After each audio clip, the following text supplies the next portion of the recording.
जय हिंद दोस्तों, कैसे हो आप सभी। उम्मीद करता हूँ दोस्तों आप सभी बहुत ही बढ़िया होंगे। दोस्तों आज की वीडियो हम बात करने वाले हैं ग्रैंड लीग की। दोस्तों ऐसे आपको 5 टिप्स बताने वाला हूँ जिन्हें अगर आप आज तक फॉलो नहीं करती थी तो आज से फॉलो कर देख लीजिए, आपको बहुत ही ज़्यादा अंतर देखने को मिल जाएगा दोस्तों ग्रैंड लीग की रैंक्स में। देखिए दोस्तों आगे बढ़ूँ उससे पहले बोल रहा हूँ, अगर आप टेलीग्राम पर नहीं जुड़े हो तो याद से जुड़ाना दोस्तों, क्योंकि फैंटेसी क्रिकेट में आपको 100 से ज़्यादा चैलेंज देखने को मिल जाएंगे।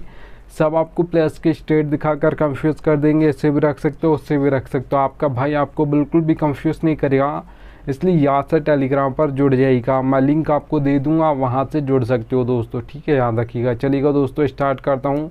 तो सबसे पहले दोस्तों आप देख पा रहोगे प्लेयर्स फॉर्म, ठीक है। प्लेयर्स फॉर्म दोस्तों बहुत इंपॉर्टेंट होता है किसी प्लेयर के लिए।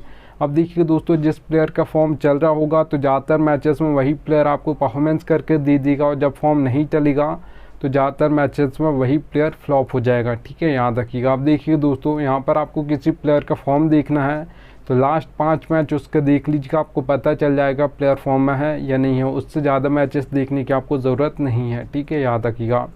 अब देखिए, चाहे वो आपका बैट्समैन हो, ऑलराउंडर हो या बॉलर हो, तीनों के लिए उनका फॉर्म इंपॉर्टेंट होता है, याद रखिएगा। अब मैं एग्जांपल बता देता हूँ आपसी को प्लेयर्स फॉर्म का।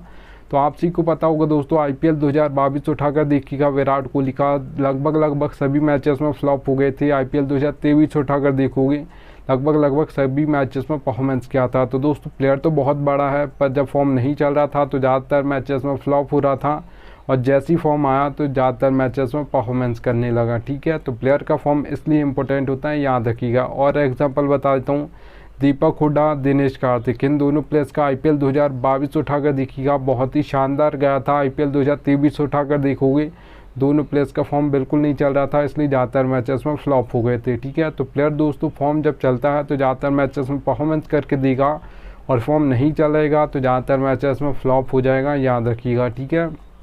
अब देखिए दोस्तों, साउथ अफ्रीका के जो क्विंटन डिकॉक हैं, इनका आप साउथ अफ्रीका लीग देख लीजिएगा, सारे मैचेस देखिएगा। मैं 1-2 मैचेस का नहीं बोल रहा हूँ, ठीक है, एक आध मैच में परफॉर्मेंस आ सकती है, पर सारे मैचेस अगर आप उठाकर देखोगे तो ज़्यादातर मैचेस आपको जो देखने को मिलेंगे, ज़्यादातर मैचेस में फ्लॉप हो गए, ठीक है। तो जबकि प्लेयर वो बहुत अच्छे हैं, टेक्निक प्लेयर हैं, तेज भी खेलते हैं, पर और ओपनिंग में आते हैं, ऐसा नहीं कि मिडिल में आते हैं या डेथ में आते हैं, ठीक है।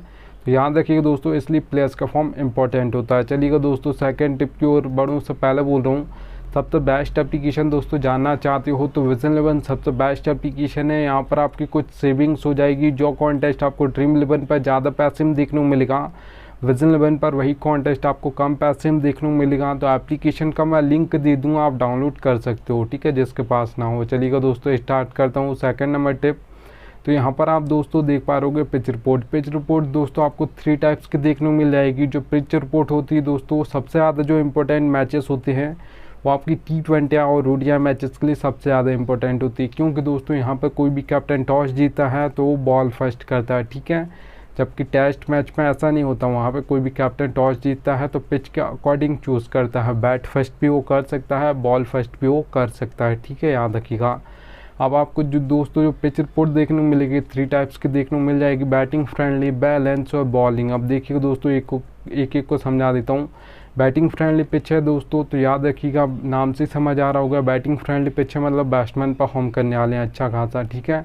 जो आपको स्कोर बोर्ड देखने को मिलेगा वो हाई देखने को मिलेगा, ठीक है। और याद रखिएगा दोस्तों, जो स्कोर बोर्ड आपको T20 में बैटिंग फ्रेंडली पिचेस पर देखने को मिलेगा, वो याद रखिएगा दोस्तों 170 से प्लस आपको ज़्यादातर देखने को मिलेगा। ज़्यादातर ये 180 हो सकता है, 190 हो सकता है, 200 प्लस भी जा सकता है, याद रखिएगा, ठीक है। अब देखिए दोस्तों, अगर यहाँ पर मैं बात करूँ बैलेंस पिच की, तो बैलेंस पिचेस पर दोस्तों जो स्कोर बोर्ड आपको देखने को मिलेगा मीडियम देखने को मिलेगा। जो बैलेंस पिच होती है दोस्तों, वहाँ पर जो परफॉर्मेंस करते हैं आपके ऑलराउंडर्स करते हैं, क्योंकि जो ऑलराउंडर्स का बैटिंग ऑर्डर होता है आप सभी को पता होगा, 4 नंबर, 5 नंबर, 6 नंबर, ये बैटिंग ऑर्डर आपके ऑलराउंडर्स का होता है। ज़्यादातर इंटरनेशनल मैचेस उठाकर देख लो या आईपीएल मैचेस उठाकर आप देख सकते हो, ठीक है, याद रखिएगा।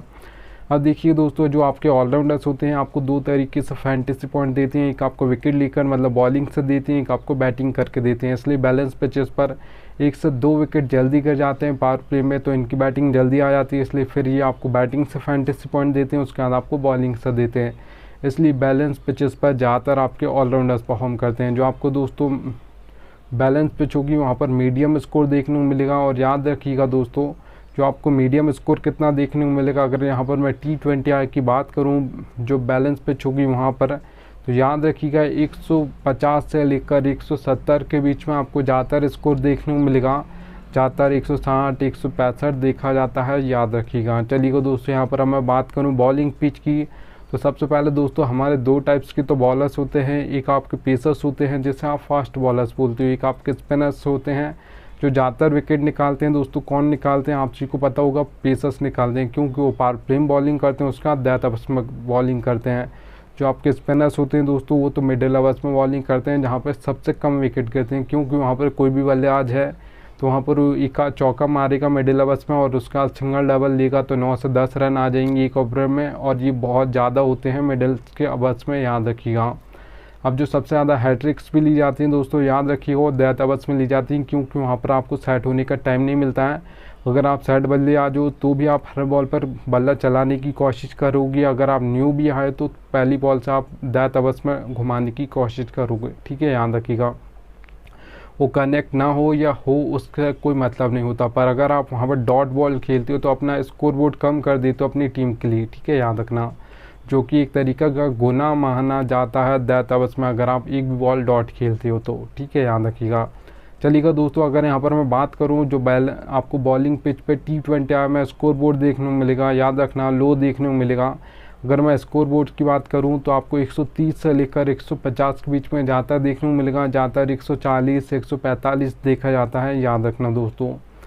चलिएगा दोस्तों, अब यहाँ पर थर्ड नंबर की हम टिप की बात करते हैं। तो यहाँ पर देखिए दोस्तों, आपको एक एक प्लेयर का बैटिंग ऑर्डर पता होना चाहिए, कौन किस नंबर पर बैटिंग करने आएगा और कौन कहाँ पर बॉलिंग करेगा, आपको ये भी पता होना चाहिए। कौन पावर प्ले में बॉलिंग करेगा, कौन मिडिल ओवर्स में करेगा और कौन डेथ ओवर्स में करेगा, आपको एक एक प्लेयर का पता होना चाहिए, ठीक है।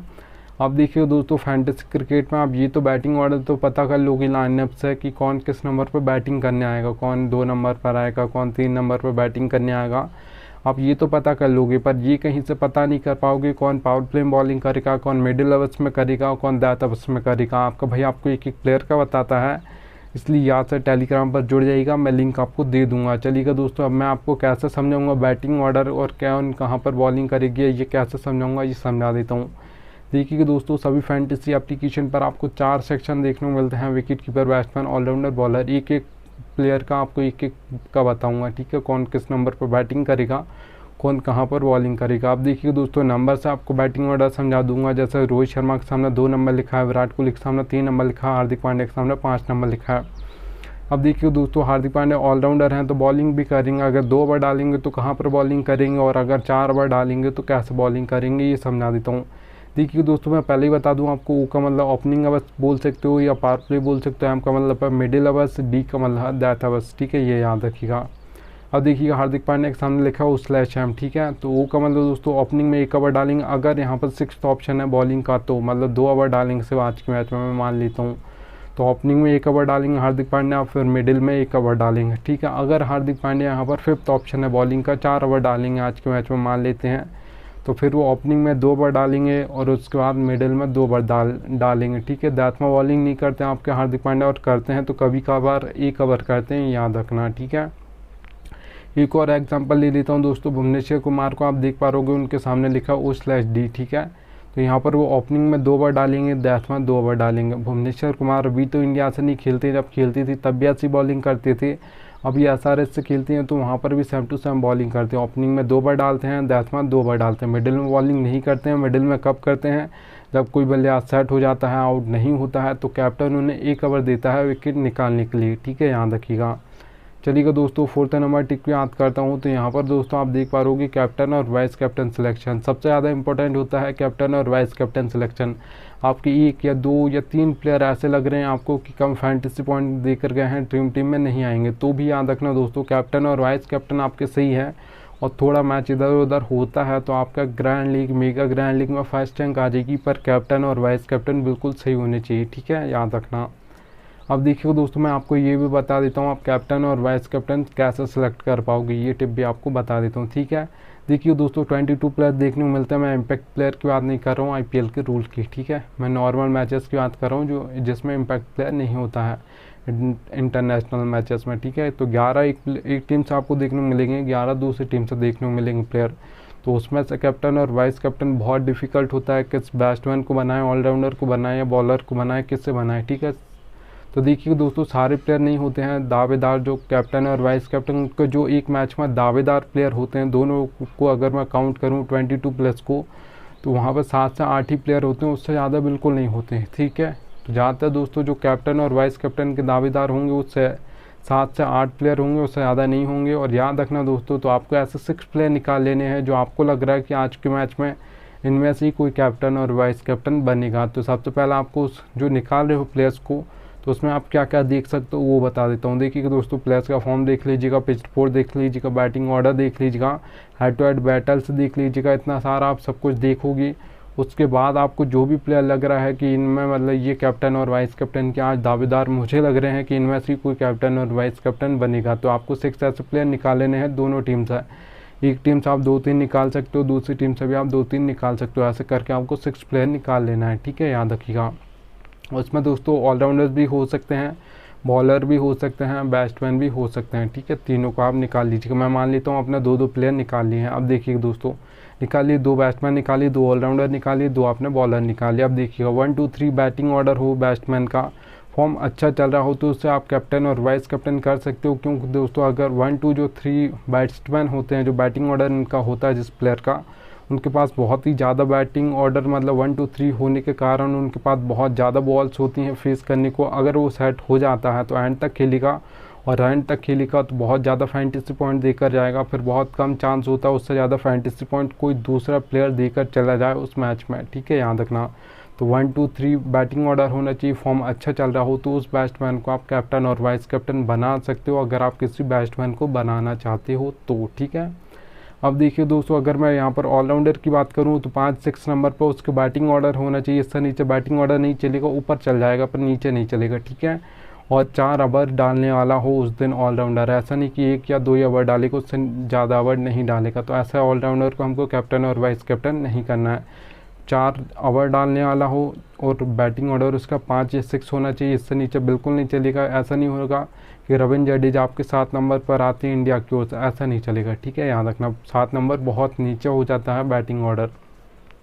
हाँ देखिए दोस्तों किसी बॉलर को आप बनाने का सोच रहे हो, आपने 2 प्लेयर बॉलर निकाल कर रखे कि आज के मैच में मुझे लग रहा है कोई बॉलर बनेगा कैप्टन और वाइस कैप्टन, तो याद रखना दोस्तों दैट में 2 बार डालता हूँ, फॉर्म अच्छा चल रहा हो तो उस बॉलर को आप कैप्टन और वाइस कैप्टन कर सकते हो, क्योंकि जो दैट में बॉलिंग करते हैं वहाँ पर एक ओवर में 2-2 3-3 विकेट गिर जाएंगे और बहुत कम चांस होता है कि उनसे ज़्यादा फैंटेसी पॉइंट फिर कोई दे दे, ठीक है। 3 अगर विकेट ले लेता है तो बहुत दावेदार होता है वो बॉलर कि कैप्टन नहीं तो वाइस कैप्टन तो पक्का बन जाएगा, ठीक है, याद रखना। तो चलिएगा दोस्तों यहाँ पर 5th टिप हो गई है। अब मैं 6th टिप ये बोनस टिप बता रहा हूँ, रियलिटी है फैंटेसी की, पर कोई फैंटेसी क्रिकेट में ये आपको बताएगा नहीं। देखिए दोस्तों मैंने लिखा रखा नीड लग, ज़रूरत पड़ेगी आपको लग की। हेड टू हेड कॉन्टेस्ट खेलते हो, स्मॉल लीग खेलते हो, ग्रैंड लीग खेलते हो, मेगा ग्रैंड लीग खेलते हो, सभी में लक की ज़रूरत पड़ती है, ये रियलिटी है पर कोई बताता नहीं है। देखिए दोस्तों हेड टू हेड कॉन्टेस्ट खेलते हो जिसमें सिर्फ 2 मेंबर्स होते हैं, एक मैं हूँगा एक आप होगी, तो यहाँ पर 10% लक की ज़रूरत पड़ती है, 90% नॉलेज की ज़रूरत पड़ती है। अच्छी खासी आपको फैंटेसी की नॉलेज है तो आप हेड टू हेड कॉन्टेस्ट जीत जाओगे, याद रखिएगा, ठीक है। अब देखिए दोस्तों अगर मैं स्मॉल लीग कॉन्टेस्ट की बात करूं जिसमें 3 से 4 मेंबर कॉन्टेस्ट होते हैं, मेंबर्स बढ़ गए हैं तो लक परसेंटेज आपका 10 से 20% हो जाएगा। 80% यहाँ पर आपकी नॉलेज चलेगी, अच्छी खासी आपको नॉलेज है तो यहाँ पर आप स्मॉल लीग कॉन्टेस्ट भी जीत जाओगे, याद रखिएगा। क्योंकि जो स्मॉल लीग कॉन्टेस्ट होते हैं 3 से 4 मेंबर होते हैं, और भी होते हैं पर 3 से 4 मेंबर कॉन्टेस्ट को ज़्यादातर स्मॉल लीग बोला जाता है, ठीक है, याद रखिएगा। चलिएगा दोस्तों अब ग्रैंड लीग और मेगा ग्रैंड लीग की अगर मैं बात करूँ तो 50-50 होता है। 50% आपको लक चाहिए, 50% आपको अपनी नॉलेज लगानी है। दोनों जब 100% हो जाएंगे मिलकर उस दिन आपकी grand league mega grand league में फर्स्ट रैंक जरूर आएगी, याद रखना। आप देखिए दोस्तों अगर आप ये सोचते हो कि 100% लक चलता है, नॉलेज बिल्कुल नहीं चलती है, तो 100 मैच उठाकर देख लीजिएगा। जो ज़्यादातर टीम फर्स्ट आएंगी 1 2 3 4 5 6 इन नंबर्स की टीम ज़्यादातर फर्स्ट आती हैं। बहुत ही कम ऐसे मैचेस होते हैं जिसमें 15 16 17 18 19 20 नंबर की टीम फर्स्ट आ जाए। तो आपको ज़्यादा टीम नहीं बनानी, 5 से 6 टीम बनानी, आपको अपना बेस्ट देना है। जिस दिन आपका लक बेस्ट देगा उस दिन आपकी grand league, mega grand league में फर्स्ट रैंक जरूर आएगी, याद रखना दोस्तों, ये रियलिटी पर कोई बताएगा नहीं। चलिए दोस्तों, थैंक्स इंडियन आ चुका है। अब मिलता हूँ आप सभी से नेक्स्ट वीडियो में, तब तक लीजिए जय हिंद।